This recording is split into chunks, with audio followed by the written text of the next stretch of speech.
Hello and welcome to this video.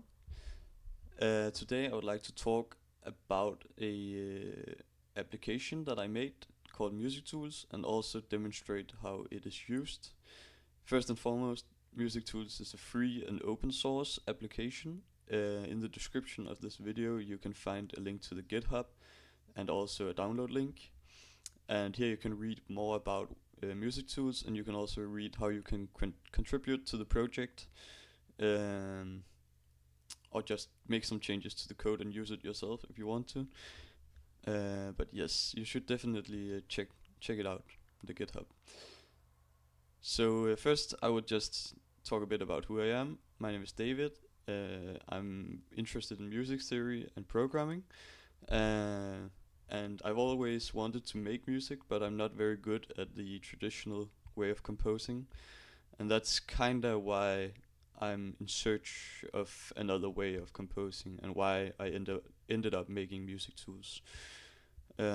So MusicTools, it's like a bundle of smaller tools, as the name kinda infers. And currently there are two tools. There is a scale explorer and a melody creator, and you can also read about them here on the GitHub. But I will also demonstrate them in a second. So basically, go to the download link. It will take you to this page, and just download this MusicTools setup and run it, and the application will install on your system. But let me show you the actual application. So this is it. It runs in the browser, but it runs locally, which means it doesn't require internet or anything like that. You're not connected to a server when you run it. But yes, let's first have a look at the Scale Explorer actually. So in the sidebar you can switch between the two tools. And this is the first tool, I would say, the Scale Explorer, which basically uses a binary system for defining scales and allows you to pick scales based on what notes are in it, and also find chords within the scale. So I didn't come up with the idea for a binary system for scales actually.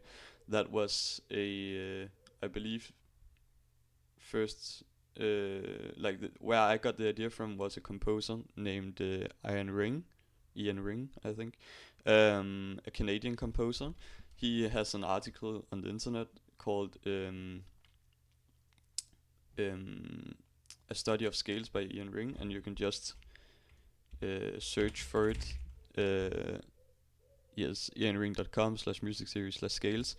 This is a great study on scales and how you can represent them by binary numbers.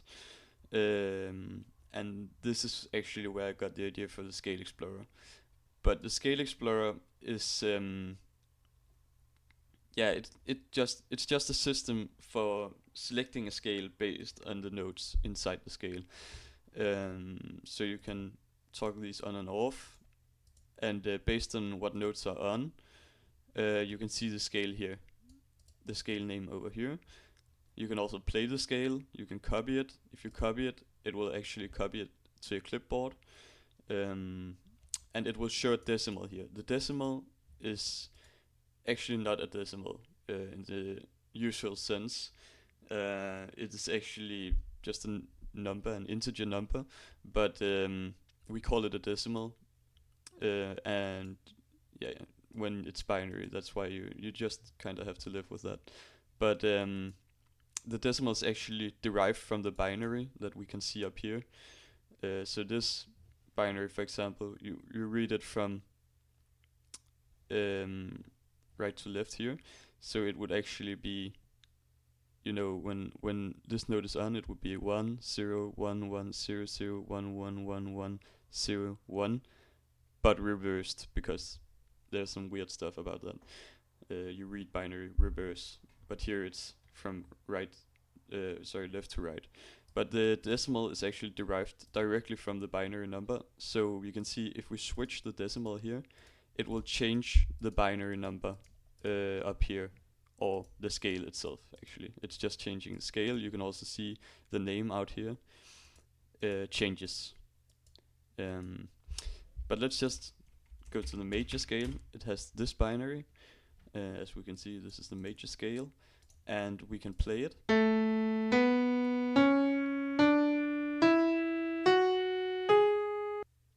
And with these buttons you can rotate the scale, and rotating is basically the same as inverting a chord, or rotating a scale. And rotating a scale means finding similar scales within the same family. So for example, if we are on the major scale, if we rotate it, the next one we get is Locrian, Aeolian, aka minor, Mixolydian, Lydian, Phrygian, Dorian, and back to major. So it's basically all the scales that are in the same family. Sometimes referred to as modes of the major scale, but it's actually separate scales that are just rotations of each other.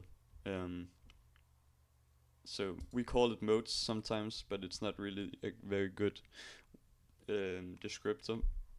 It is more like scales within the same family, yeah. And when we have a scale selected, we can go down here and we can select chords within the scale.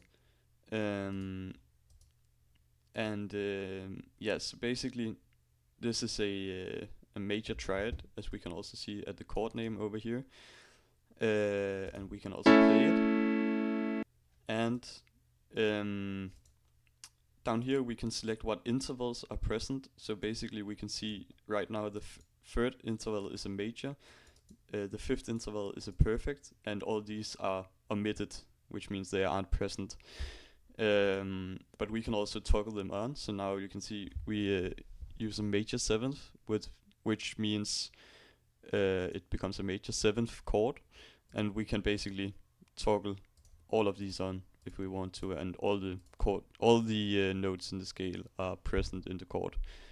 But yes, we can also rotate the chord by doing this.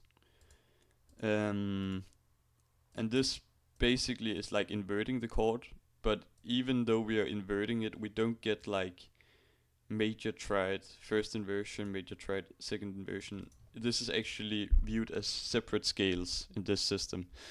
So it's actually separate scales when we invert the chord, but it's basically inversions of a major triad.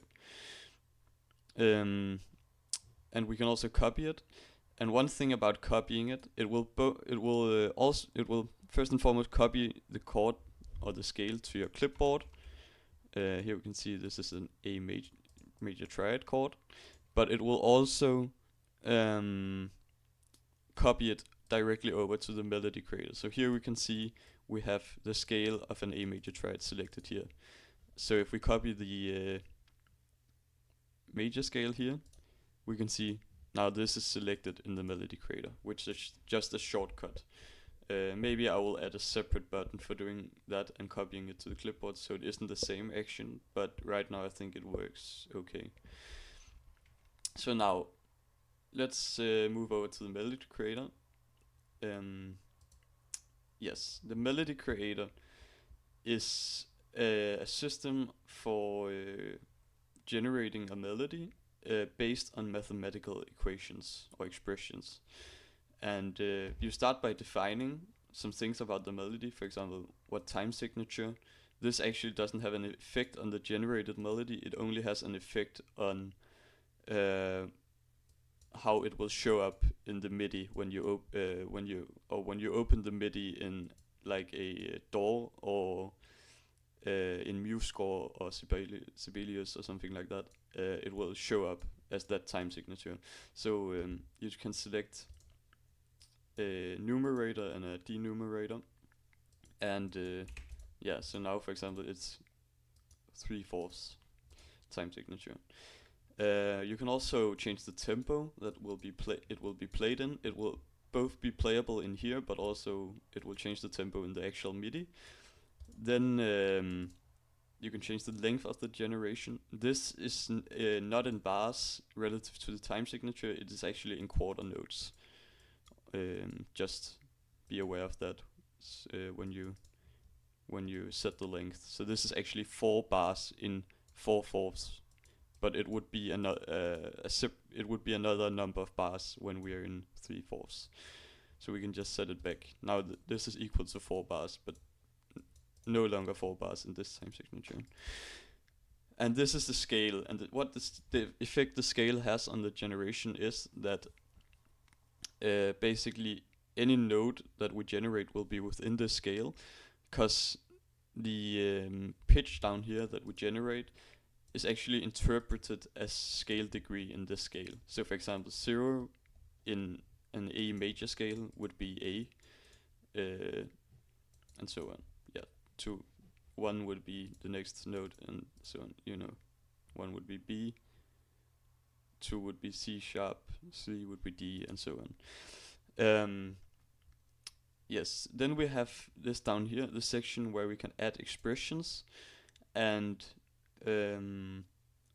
this is basically for creating reusable expressions. So these will have no effect on the generated material unless you use them down here.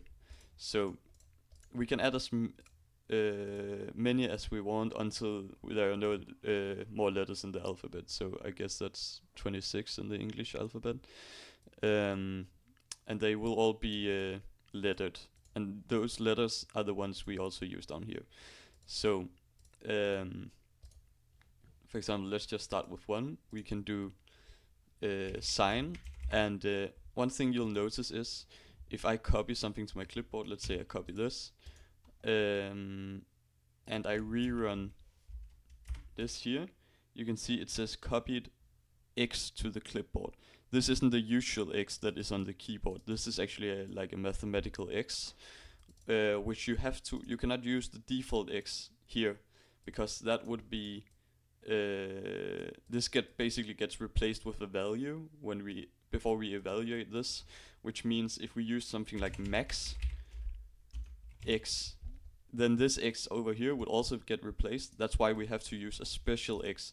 This is actually the only X that will get replaced with the value for X. So just keep that in mind. You can basically just use Control V to paste the X, and just use that. So for now I think we will do something like sign of X, and then we can, I don't know, we can do something like to the power of 2. Then down here we can show the plot. This will plot all the expressions that we have made. So here you can see this is this expression. This is A. If we add more expressions, we can do a cosine of X. I don't know, modulated by 3. This is very interesting. Yeah, so basically it will show all the expressions, so you can get kind of an idea about how they look and how you want to use them down here. So when you've specified some expressions, you go down here to the generation section, and this is actually where you specify how it should generate. So the initial X is actually where on the X-axis do you want to start, and this is the X-axis, by the way, you can see here. I think you know that already, but yeah. So we can just put in a number like 0, for example, or 5 or something, but we can actually also evaluate something. So we could say something like pi divided by 2. If we want, that would put us somewhere around here. And yeah, so you can evaluate something. The only thing you cannot do here, actually, you can evaluate all sorts of equations here. You could do sine of pi times to the power of 3. Anything actually, but you cannot use X here in the initial X, because X has not been set yet. So you cannot do sine of X, for example, here. Don't use X here. But in these down here, let's just set this to something. Let's just set this to 0 for now. New x, what is new x? It is the next x that will be, basically the first node will be found at this x. The next node will be found at the new x. So for example, we can say the new x should be equal to x plus some number. We could say x plus pi, or x plus 2 or 3. But let's just say x plus pi. We can maybe divide it by something that's usually pretty good. And the reason I'm actually using pi this much is because these functions up here, sine and cosine, basically their cycles are proportionate, I want to say, with pi. So that's why if we use pi here, it will actually repeat the melody. The melody will be a repeatable melody, which will tend to create some good patterns. But anyways, with pitch, that's where I usually tend to use the expressions that I've created up here. So I can say a of x, that will evaluate a at the current x. We could also just say a of 10, but that would make, or any other value, but that would make it a static. That would make the pitch always the same for each node that are getting generated. But we can say a of x, and we can maybe multiply it, because right now a is like from 0 to 1. So if we multiply a, we probably want something like 7. This will be scale degrees, by the way, converted in the scale. Then we can do duration. Maybe we should use b for duration. So we can say b of x, and we'll just see how this sounds without anything else. Then rest is whether the note should be a rest or actually be a note that can be heard. Maybe this is, by the way, a Boolean expression. So all the others are number expressions. They should evaluate to a number. You can have rest evaluate to a number, but you should just understand that it gets interpreted as a Boolean. So basically Boolean is true or false. If we set this to true, each node will be a rest. If we set it to false, each node will be a rest. But the thing we can do to have variable, like vary between rests and nodes, is we can say, for example, ax greater than bx. So anytime a here is greater than bx, we will have a node that isn't a rest. So basically, these are the only points here, here, and here, and of course repeated. These are the only points that we can actually hear the note if we take a note at this x. But let's do it the other way. So actually, the only time we will have a rest is at these points, but all the other points, like across here, and across here, and across here, and here, will be like notes you can actually hear. And then the velocity is basically the loudness of each note, and this is a value between 0 and 127, and the default in MIDI tends to be 64, so let's just put that in. I'm not that interested in velocity right now. So now we have actually generated a melody. It generates automatically when all these fields are filled. So let's just try to play what we've actually generated. Oh. Huh, that's interesting. We actually failed. But maybe that's a good lesson. Because sometimes you will fail to actually write the melody to MIDI, and that is usually because we have done something incorrect, and it's usually something about the duration actually. And why might this be? Sometimes it can be a bit difficult to figure out, but let's just try to add something to the duration that tends to fix it, because it might be, it's kind of a bug, but it might be because the duration is at a certain value sometimes. I don't know. It's a bug right now, but yeah, you just probably have to pay attention to the duration when you cannot play it. Why can I not hear anything? Maybe it's because it's rests. Oh, there we go. I think it's because we're getting some long rests. Let's try to remove rests. So now we have no rests. Yeah, here, now we can hear something.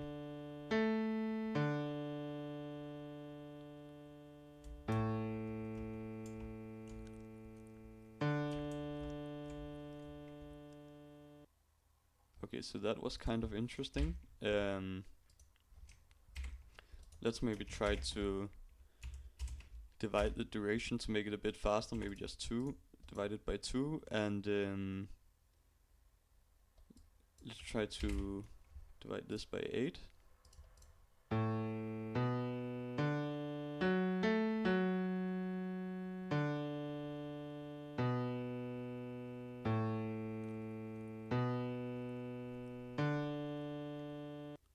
Okay, that sounds pretty interesting. Of course, we can extend the length, we can set the tempo, we can still change the time signature, all that stuff. Let's just try to change it to minor actually. So this is A minor. Let's listen. Yes, you can definitely hear it's minor now.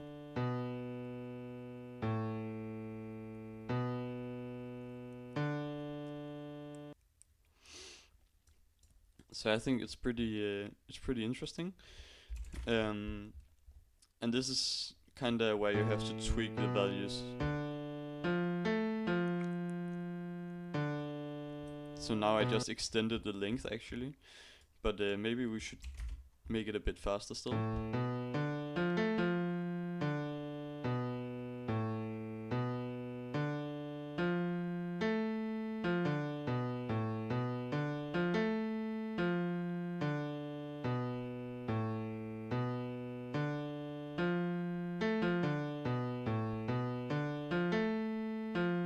Okay, I think it's kind of interesting. The thing is, there's also a demo button here, which will load a demo that's included in the software. And yeah, we can just try to have a listen at this.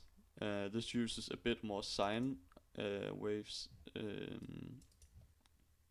and also a different type of scale. It's a bit longer. You can also listen to this for yourself. Actually, I think that's a better idea. You can just go listen to that for yourself and see how it was made if you're interested. But yes, I hope this has been like not a too long video, too boring. I hope you can use this software for something. Of course, again, it's free and open source. You can just go download it right now, change the code if you want to. If you have any feedback to this video, to what I demonstrated, or to the software itself, or you want to share any results, or findings, or bugs, or anything like that, go to the GitHub or comment on this video. And yeah, yes, thank you for watching. If you would like to know more about the software, anything like that, just let me know in the comments. Yes, thank you.